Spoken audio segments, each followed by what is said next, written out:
Students, today we will study about the charging of transfer RNA. But before that, in my previous class, I have discussed about the structure of transfer RNA.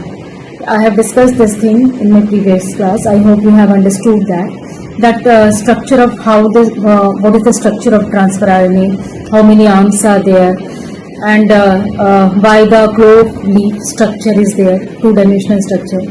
So let's do a quick recap of that. So let's do a quick recap. So this is the structure of transfer RNA, having this arm. This arm is called. Wait a minute. This arm. This is one of the arm of the transfer RNA, and one variable arm is present here. Then one more arm is there. This is anticodon site, and the other arm is DHU loop. This is called DHU arm, or dihydroxyuracil arm. This is called DHU arm or dihydroxyuracil arm, and this is called T-Psi-C arm. This is the ribosome recognition site.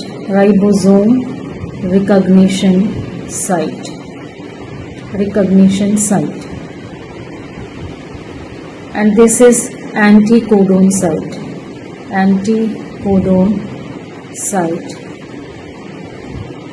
And this is the 3' end, and this is 5' end.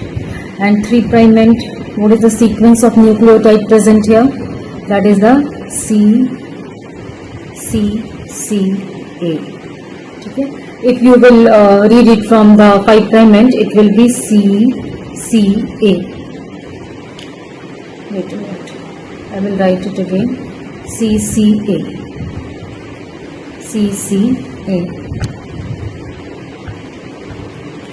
Will be like this. CCA. And this is the acceptor site.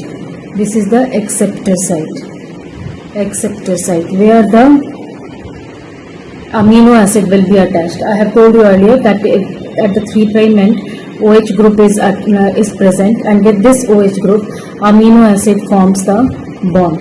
Ester bond is formed between the amino acid and the OH group present here. Fine. OH group present at the 3' end of the transfer RNA. And transfer RNA, I have told you that it is having the anticodon site, and the messenger RNA carries the codon for this. So if the messenger RNA we have discussed earlier also that messenger RNA is formed from like 5' to 3' end. But here I have drawn it this transfer RNA 5' to 3'. So if the anticodon present here is, suppose it is present here CCA, so we will read it from the 3' end, from this side to this side, 3' end, ACC.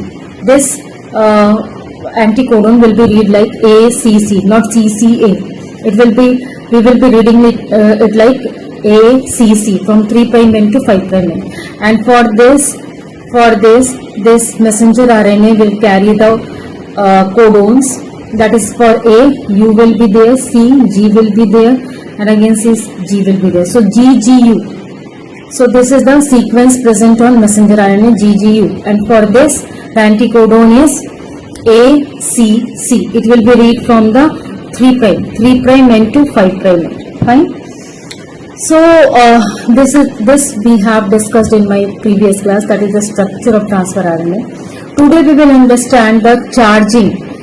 How the charging of transfer RNA is taking place. Charging क्या होता है? Transfer of transfer RNA. What is the charging of transfer RNA?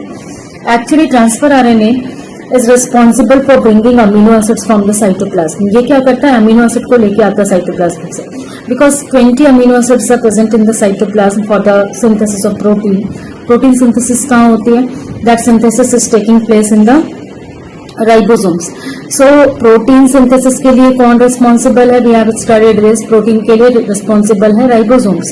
So ribosomes in this whole means after this charging of transfer RNA हम लोग पढ़ेंगे translation process. Central dogma I have discussed with you earlier. Central dogma में हमने क्या discuss किया था कि DNA to DNA duplication होती है, that is called DNA application. And DNA से फिर मैसेंजर आरएनए फॉर्म होता है, that is called transcription. And then from that messenger RNA protein is synthesised, protein की सिंथेसिस होती है. तो प्रोटीन की I am going to raise this diagram. I hope you have taken the screenshot of this. So हमारे central dogma में जो translation का process है, that is the translation. Translation के लिए कौन रिस्पॉन्सिबल है, who is responsible for doing the translation process? इसके लिए चाहिए हमें ट्रांसफर आरएनए और हमें चाहिए राइबोसोम्स. राइबोसोम्स चाहिए और क्या चाहिए हमें? मैसेंजर आरएनए चाहिए, मैसेंजर आरएनए. ठीक है, इन तीनों के हेल्प से हमारा ट्रांसलेशन प्रोसेस होता है. बट ट्रांसफर आरएनए स्ट्रक्चर हमने अभी पढ़ा. Transfer RNA is responsible for bringing amino acids. Amino acids को लेके आता है ये साइटोप्लाज्म से. कहाँ से लेके आता है? This is present in the cytoplasm. तो ये साइटोप्लाज्म से अमीनो एसिड को लाता है. एंड देन जब ये when the amino acid get attach to the transfer RNA, जब ये अमीनो एसिड ट्रांसफर आरएनए से अटैच होता है, that is called the charging. उसको कहते हैं चार्जिंग करना, charging of transfer RNA. But this charging is done with the help of one enzyme, that is amino acyl synthetase. ये कहाँ present है? Amino acyl synthetase. ये हमारे सॉरी ये हमारे ट्रांसफर आरएनए के स्ट्रक्चर में जो डीएचयू आर्म था ना हमारा, डीएचयू आर्म जो है that is the enzyme binding site. वो एंजाइम बाइंडिंग साइट है, वहां हमारा ये एंजाइम प्रेजेंट होता है, amino acyl synthetase. This amino acyl synthetase is released in the cytoplasm. इसको साइटोप्लाज्म में रिलीज कर देते हैं. फिर ये साइटोप्लाज्म से क्या करता है? अमीनो एसिड के साथ ये बाइंड होता है. यहाँ क्या प्रेजेंट है? Amino acids. तो ये अमीनो एसिड को ट्रांसफर आरएनए के साथ अटैच करना है. इस अमीनो एसिड को ट्रांसफर आरएनए के साथ अटैच करना है. इसमें कौन हेल्प करेगा? This amino acyl synthetase enzyme. ये जो अमीनो असाइल सिंथेटेज एंजाइम है वो हेल्प करेगा. That will help in attaching this amino acid to transfer RNA. Because amino acids बहुत ही स्लगिश हैं, बहुत लेजी हैं, तो इनको एनर्जी चाहिए होती है. तो ये एनर्जी कौन प्रोवाइड करवाएगा? This enzyme, amino acyl synthetase enzyme जो है with the help of ATP amino acid को ट्रांसफर आरएनए के साथ अटैच करेगा. We will understand that. Wait a minute. See, तो अभी हम पढ़ेंगे चार्जिंग. ट्रांसलेशन के लिए जो बहुत इंपॉर्टेंट प्रोसेस है that is the charging of transfer RNA. Charging of transfer RNA कैसे होता है? This I have told you कि हमारे पास एक एंजाइम है amino acyl synthetase. Amino acyl synthetase ये कहाँ प्रेजेंट है? सिंथेटेज ये प्रेजेंट है हमारे डीएचयू आर्म में, DHU arm of tRNA present है, वहां पे ये बाइंड होता है. ठीक है. Now this amino acyl synthetase enzyme ये चला जाता है साइटोप्लाज्म, ये रिलीज हो जाता है cytoplasm. There what it will do, ये क्या करेगा? ये अमीनो एसिड के साथ एक कॉम्प्लेक्स बनाएगा, इसके साथ अटैच होगा ये दिस अमीनो एसिड, और साथ में हमारा ये एंजाइम हो गया दिस एंजाइम, और फिर एटीपी हो गया, एटीपी एडिनोसाइन ट्राइफॉस्फेट. ये एंजाइम कौन सा है? Amino acyl synthetase. Amino acyl synthetase ये एंजाइम जो है वो एटीपी लेके जाएगा अमीनो एसिड के पास. उसके बाद ये कॉम्प्लेक्स बनाए. अच्छा, ये एटीपी जो है इसके 2 इनऑर्गेनिक फॉस्फेट्स रिलीज हो जाएंगे. एंड वो ये जो 2 इनऑर्गेनिक फॉस्फेट रिलीज होगा वो ये जो है ये साथ में एनर्जी भी रिलीज करेगा. 2 इनऑर्गेनिक फॉस्फेट रिलीज होंगे और एनर्जी रिलीज होगी. उसके बाद एक कॉम्प्लेक्स बनेगा अमीनो एसिड, एंजाइम और एएमपी एडिनोसाइन मोनोफॉस्फेट. ये ट्राइफॉस्फेट था, 2 इनऑर्गेनिक फॉस्फेट रिलीज हो गए with and energy is also release, और उसके बाद ये कॉम्प्लेक्स बन गया अमीनो एसिड, एंजाइम और एएमपी, एडिनोसाइन मोनोफॉस्फेट का। ठीक है, अब ये दिस इज फॉर्म, अब ये हमारा एक कॉम्प्लेक्स बन गया है अमीनो असाइल एडिनाइलेट कॉम्प्लेक्स। इसको हम क्या कहते हैं?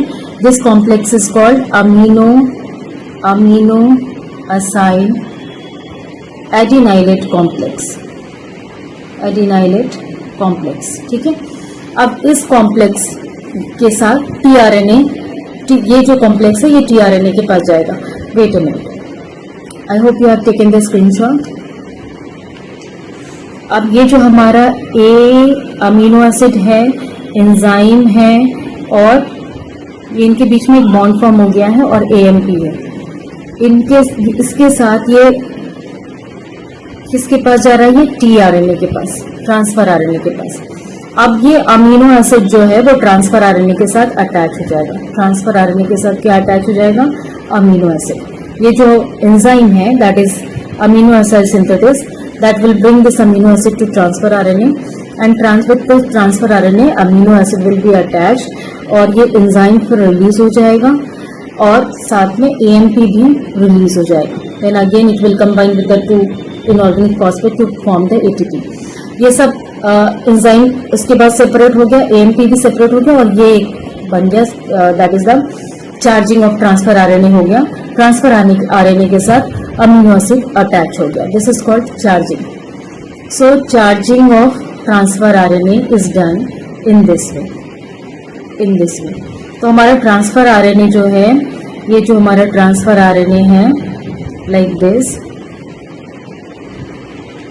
ये जो हमारा ट्रांसफर आरएनए है इसके साथ, and I have already discussed with you कि हर एक ट्रांसफर आरएनए एक अमीनो एसिड को लेके आता है। These are amino acid specific. तो ये हमारा 3 प्राइम एंड है, यहाँ पे इसके OH ग्रुप के साथ यहाँ पे अमीनो एसिड जो है एक बॉन्ड स्टैब्लिश कर लेगा, दैट इज ईस्टर बॉन्ड, और यहाँ पे ये अमीनो एसिड 3 प्राइम एंड पे अटैच हो जाएगा and this is the 5 prime and. Okay, so in this way charging of transfer RNA is done. अब उसके बाद हम इनिशिएशन ऑफ ट्रांसलेशन की जो प्रोसेस का जो इनिशिएशन होता है वो नेक्स्ट वीडियो में पढ़ेंगे, बट उसके पहले I will discuss some important things with you. I hope you have taken the screenshot. Wait a minute. अब ये जो हमारा ट्रांसलेशन प्रोसेस का जो इनिशिएशन है, जो इसको इनिशिएशन किया जाता है, उसमें क्या क्या चीजें इन्वॉल्व होती हैं? इनिशिएशन ऑफ ट्रांसफर आरएनए, इसमें क्या है, प्रोसेस क्या है ये? इसके लिए हमारे जो आई will discuss the details with you in my next video कि इनिशिएशन में कौन कौन से फैक्टर्स लगते हैं। प्रोकैरियोटिक सेल में ये अलग फैक्टर्स होते हैं जो इनिशिएशन करते हैं ट्रांसफर आरएनए का, और यूकैरियोटिक सेल्स में अलग फैक्टर्स होते हैं जो इनिशिएट करते हैं transfer initiation of transfer RNA. No, this is translation, initiation of translation. This is the initiation of translation process. जो हमारा ट्रांसलेशन प्रोसेस है उसको इनिशिएट प्रोकैरियोटिक सेल में वो अलग तरीके से इनिशिएट होता है और यूकैरियोटिक सेल में अलग तरीके से इनिशिएट होता है। Translation, translation. So this initiation of transfer RNA, initiation of transfer RNA, I will write it again, initiation of translation.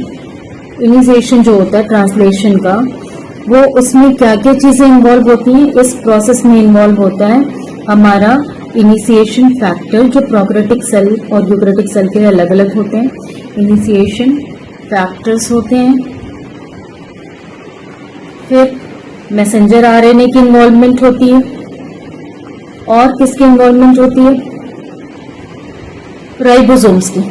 Ribosomes के smaller sub unit, larger sub unit, दोनों की इन्वॉल्वमेंट होती है। दोनों सेपरेट हो जाते हैं तो smaller sub unit of ribosome, sub unit of ribosome, और कौन इन्वॉल्व होता है?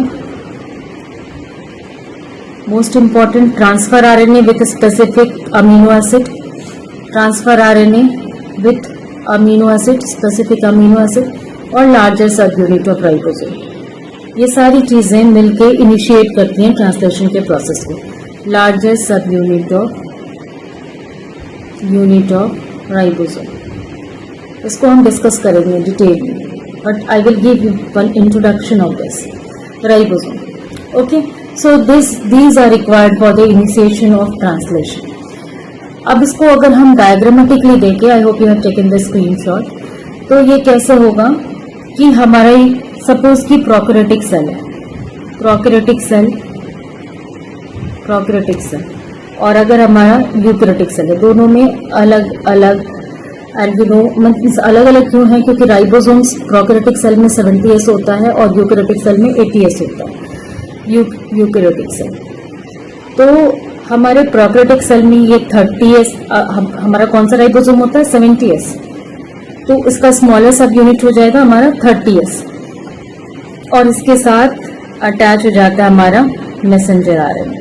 मैसेंजर आरएनए में 30S जो सब यूनिट है वो प्रोकैरियोटिक सेल में आइडेंटिफाई करता है वो रीजन जहां से इनिशिएट करना है इसको ट्रांसलेशन का प्रोसेस, और उस पर्टिकुलर रीजन पे जो अमीनो एसिड अटैच होता है, हमेशा याद रखना ट्रांसलेशन का प्रोसेस जो है मेथियोनिन से शुरू होता है और उसके लिए जो कोडोन्स हैं वो क्या होते हैं AUG, ये कोडोन है मेथियोनिन के लिए।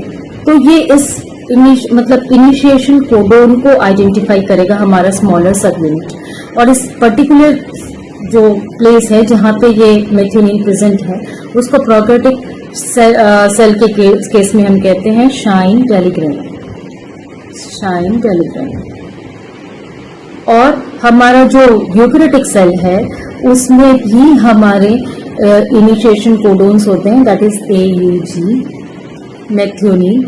यहाँ पे आके हमारा smaller sub unit, eukaryotic cell में कौन सा राइबोसोम प्रेजेंट होता है 80S, तो इसके लिए यहाँ पे आ जाएगा 40S स्मॉलर सब यूनिट।